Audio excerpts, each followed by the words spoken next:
नमस्कार, आधी आबादी बात नारी में आपका एक बार फिर से स्वागत है। मैं हूं विनीता। हर बार की तरह इस बार भी हम लेकर आए हैं महिलाओं से जुड़े कुछ ऐसे मुद्दे जो देखने में भले ही आम लगे लेकिन होते हैं बहुत ही खास। साथ ही आपको रूबरू करवाते हैं कुछ ऐसी खबरों से जो कहीं ना कहीं रह जाती हैं हम सबकी नज़रों से दूर। तो इस बार हम आपके लिए लेकर आए हैं किस तरह की दिक्कतों का सामना करना पड़ता है एक माँ को अपने बच्चे के पहले एडमिशन को लेकर। इसी मुद्दे पर बातचीत करेंगे जानी मानी शिक्षाविद अमिता चुग से। फार्मेसी विद मैनेजमेंट जैसा फील्ड किस कदर लुभा रहा है लड़कियों को, स्पोर्ट्स जैसी एक्टिविटीज में भी किस तरह आगे बढ़ रही हैं लड़कियां। कुछ संस्थाएं एक छोटे से इलाके में शिक्षा देकर लड़कियों को किस तरह कर रही हैं सशक्त। और देखेंगे मार्केट में आई ज्वेलरी की नई रेंज किस तरह बन रही है महिलाओं की पहली पसंद।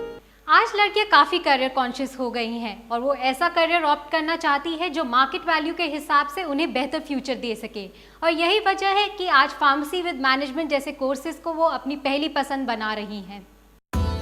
लड़कियों को फार्मेसी जैसा फील्ड शुरू से ही खासा लुभाता रहा है, लेकिन बढ़ते कंपटीशन और मल्टी स्पेशलिटी की डिमांड रखने वाले इस ग्लोबलाइज्ड वर्ल्ड में भी लड़कियां खुद को बेहतर साबित कर सके, इसके लिए आज वो प्रेफर कर रही हैं फार्मेसी विद एमबीए जैसे कोर्सेज को। फार्म का जो कोर्स होता है वो 3 साल में हम कंप्लीट कर रहे हैं।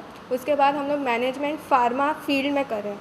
तो जब हम मैनेजमेंट करते हैं तो हम लोग इंडस्ट्री में कैसे दवाई बनती है, क्या होते हैं, वो मैनेजमेंट एस्पेक्ट्स भी जानते हैं।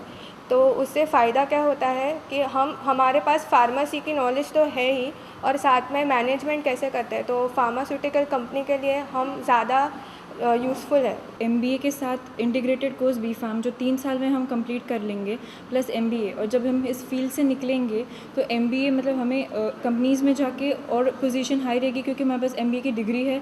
ऑफिस में जाके we can go for a manager post, कोई हमें candidate as a manager perspective दे सकता है। It's beneficial in the sense we save on 1 year in the B Farm, and since we are getting to do MBA in the combined course, it has given us an increased opportunity to interact with the industry right from the time we start with the graduation course. Pharmacy में MBA के अलावा लड़कियों को engineering में MBA जैसे courses भी provide किए जाते हैं। साथ ही समय समय पर लड़कियों में बेहतरीन मैनेजरियल स्किल डेवलप करने के लिए वुमेन एंटरप्राइज प्रोग्राम भी चलाए जाते हैं। साथ ही वर्ल्ड क्लास इंफ्रास्ट्रक्चर और वेल इक्विप्ड लैब और लाइब्रेरी भी स्टूडेंट्स को दी जाती है, जिससे वो फील्ड में कर सके अपना best perform. Ours is a research based course, so we get a lot of exposure into technology. We get to meet a lot of scientists and industrialists as well. In fact, we are having a corporate symposium. एक programme शुरू करा women enterprise programme, यानी कि एक special programme जो हम लोगों ने शुरू करा वो 6 months program called as enterprise training for women. ये एक यूनिक प्रोग्राम है जो कि बिजनेस स्कूल रन करता है।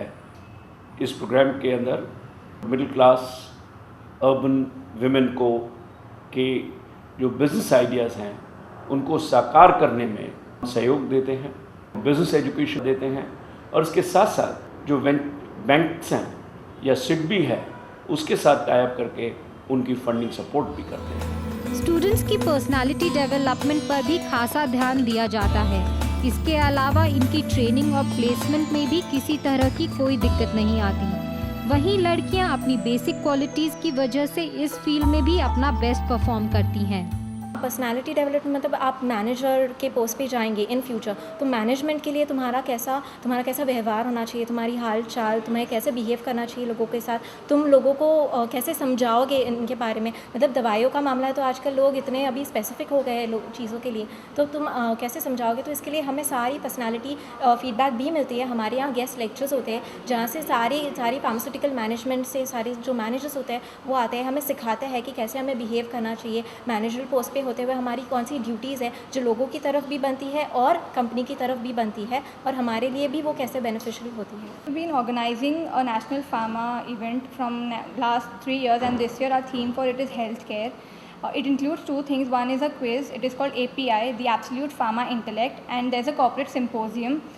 In this, actually, what we're doing is we are calling people from the pharma industry and the healthcare industry so that we can interact with them. कि दवाई का जो रिश्ता है वो स्वास्थ्य से जुड़ा हुआ है और उसमें कोई भी गलती ये काफ़ी हादसा पैदा कर सकती है। तो इसलिए इसमें ये देखा गया कि लड़कियों का जो इन्वॉल्वमेंट था प्रोफेशनल लेवल पे वो उनमें ज़्यादा एक्यूरेसी थी, ज़्यादा सिंसियरिटी थी, सीरियसनेस था, एक प्रतिष्ठान के प्रति उसमें बिलोंगिंगनेस था। तो इसकी वजह से एम्प्लॉयमेंट में भी अगर आप देखेंगे तो 60 to 70% जो लड़कियां हैं या लेडीज़ है वो काम कर रही है, और उनके द्वारा जो काम किया गया है वो एक उत्कृष्ट लेवल का काम है और उसका रिजल्ट भी काफ़ी सेटिस्फैक्ट्री रहा है। और इसीलिए पिछले 20 साल से अगर आप फार्मेसी कॉलेजेस में भी देखेंगे तो लड़कियों का जो प्रवेश है वो ज़्यादा है, उनकी मेरिट की वजह से, उनकी सिंसियरिटी की वजह से और उनके लगन की वजह से। फार्मेसी के साथ एमबीए कर रही ये लड़कियां एक बेहतर प्रोफेशनल बनने की तैयारी कर रही हैं और उन्हें इस काबिल बनाने का काम कर रहे ये संस्थान काबिले तारीफ तो हैं ही।